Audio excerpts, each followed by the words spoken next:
Salut à tous, j'espère que vous allez bien et bienvenue pour une nouvelle vidéo. Alors pas de rétro détente sur PS2 ou quoi que ce soit, mais là on va faire une spéciale tier list. Donc une tier list, je rappelle, c'est ce que j'avais fait avec les Bordelaises la saison dernière. Et là je veux le faire avec le Paris FC et pour une spéciale Ligue des Champions. Donc depuis 2023. Cette vidéo, sur ce les amis, on est parti.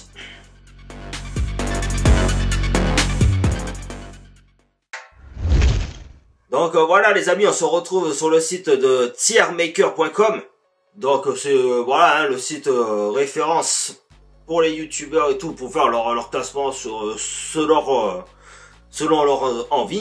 Et donc moi j'ai décidé de le faire pour le Paris Football Club. D'ailleurs j'avais déjà fait pour la section féminine des Girondins de Bordeaux l'année passée. Vous pouvez retrouver juste sur la bandelette en haut à droite de votre écran. J'ai sélectionné 6 photos donc qui représentent les 6 confrontations de la Ligue des Champions.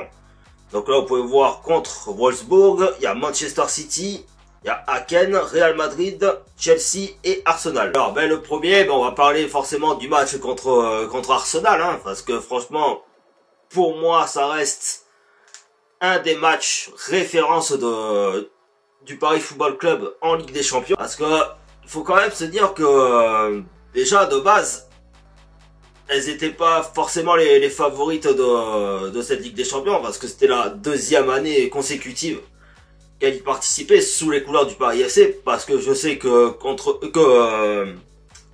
à l'époque de Juvisy, elles avaient déjà participé à la Ligue des Champions. Mais là, pour le Paris FC, c'était la deuxième année. Et c'est vrai que ce challenge donc contre Arsenal, mais ça allait être quelque chose, parce que Arsenal, comme tous les autres équipes, ça reste des mastodontes hein, de cette Ligue des Champions. Mais aussi parce qu'elles ont l'habitude, comme je dis, de jouer la Ligue des Champions chaque année, quoi. Au même titre que l'Olympique Lyonnais, que le Paris Saint-Germain, que Wolfsburg, que le Bayern de Munich, et ainsi de suite. Donc elles savaient d'ores et déjà que ça allait être un vrai gros challenge face à elles. Et en plus, en un seul match, parce que la première mi-temps, il y a un match assez équilibré entre les deux équipes et qui a été égal à un score nul et vierge en fin de première période, et tout s'est décanté en deuxième période avec le doublé de Mathilde Bourdieu. Après, voilà, il y a eu tout ce qui s'est passé à ce moment-là. Le tir au but victorieux de Luna Ribadera, franchement, pour moi, ça reste quand même un moment incroyable dans ce parcours du Paris FC. Donc forcément, hein, ce match, je vais le classer dans le 5 étoiles. Parce que franchement, c'était quand même assez exceptionnel d'avoir éliminé un mastodonte de cette Ligue des Champions, quoi. Ah là là, je sais, public bordelais, on s'en souvient encore de cette équipe de Wolfsburg. Alors, cette équipe de Wolfsburg, bien sûr, c'est une équipe que la section féminine des Girondins de Bordeaux a déjà connue en 2021 et qui se sont fait éliminer malheureusement au tir au but. Et c'est vrai que cette confrontation, donc ça reste aussi un match référence, comme je dis, pour le Paris FC, après avoir éliminé Arsenal au précédent tour. Là, rien que le match à domicile, déjà 3 buts partout. Alors là, c'était fort quand même, hein. Faut quand même dire les choses. Mais après, pour voir au match retour que le Paris FC a vraiment maîtrisé le sujet, ouais, hein, je vais le placer aussi dans le 5 étoiles, hein. Faut le dire quand même. Alors là, c'était les deux matchs référence, comme je dis, de ce début de compétition pour le Paris FC. Et là, on va vraiment entrer dans le vif du sujet. Donc avec les 4 confrontations que je vais vous proposer de classer au tier maker dans cette tier list, et on y va. Donc là on va parler un peu du premier match de phase de groupe contre le club de Aachen.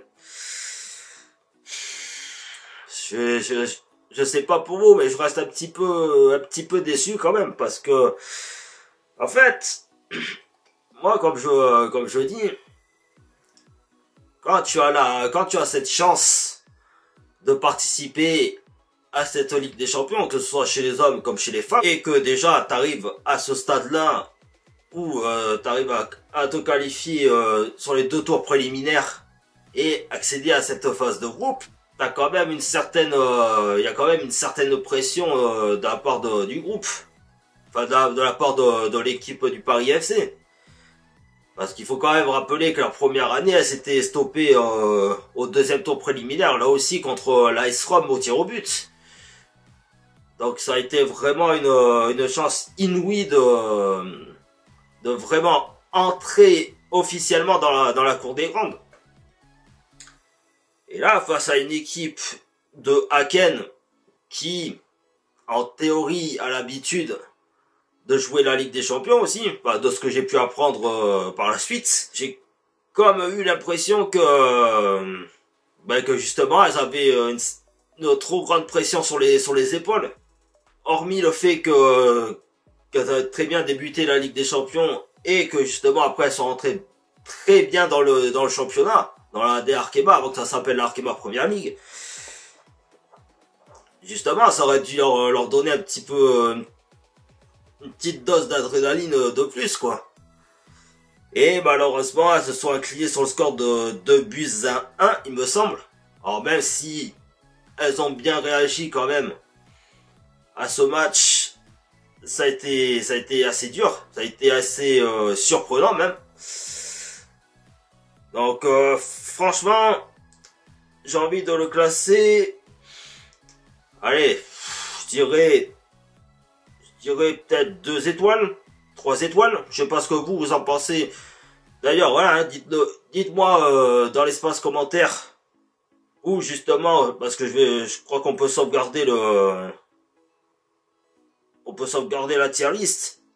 Dites-moi dans quelle case vous le mettrez ce premier match contre Haken. Ouais, je vais mettre 2 étoiles. Je vais mettre 2 étoiles parce que c'est un petit peu décevant, on va dire. Sur ce, on passe à la 4e confrontation. Là aussi, cette équipe de Chelsea font partie des équipes favorites de cette Ligue des Champions. Au même titre donc qu'Arsenal, Wolfsburg et compagnie.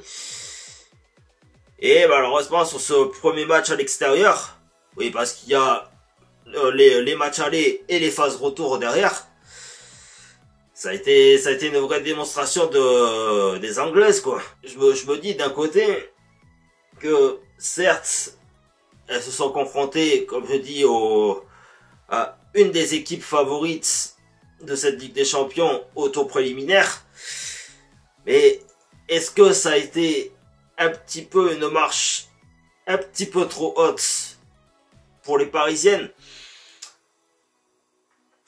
J'ai l'impression que oui. Faut se le dire. Bon, je veux pas le mettre sur une étoile parce que elles ont quand même essayé de se confronter à cette équipe.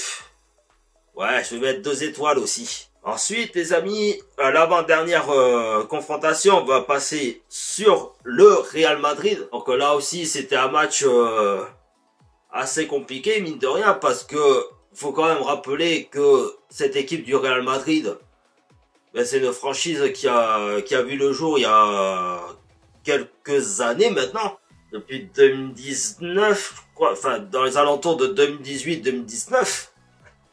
Et d'ailleurs, en plus, qui est très bien classé, bon, pas encore au niveau du FC Barcelone, mais franchement, ça reste quand même cohérent.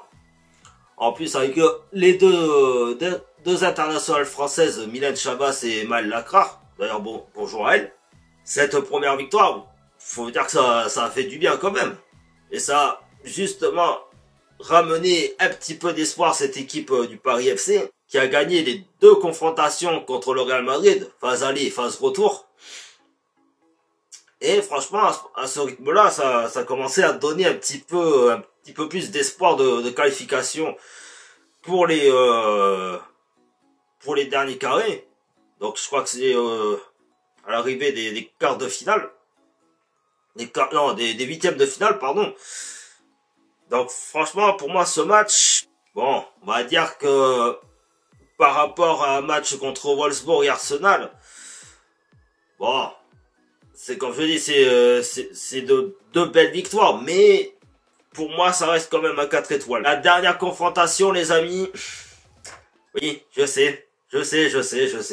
C'est un peu con d'aborder ça, mais contre Manchester City, cette année 2025 pour cette élimination au deuxième tour préliminaire. Et bien honnêtement, pour avoir vu le match dans son intégralité, alors le match aller et non pas le retour puisque c'était sur les chaînes anglaises et qu'il fallait payer, mort de rire, hein.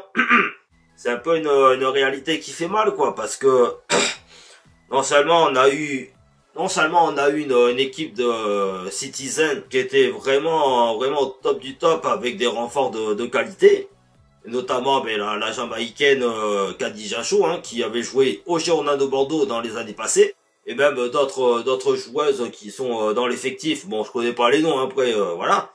Mais c'est vrai que du côté du Paris FC, il y a eu un effectif assez minime, donc avec les départs de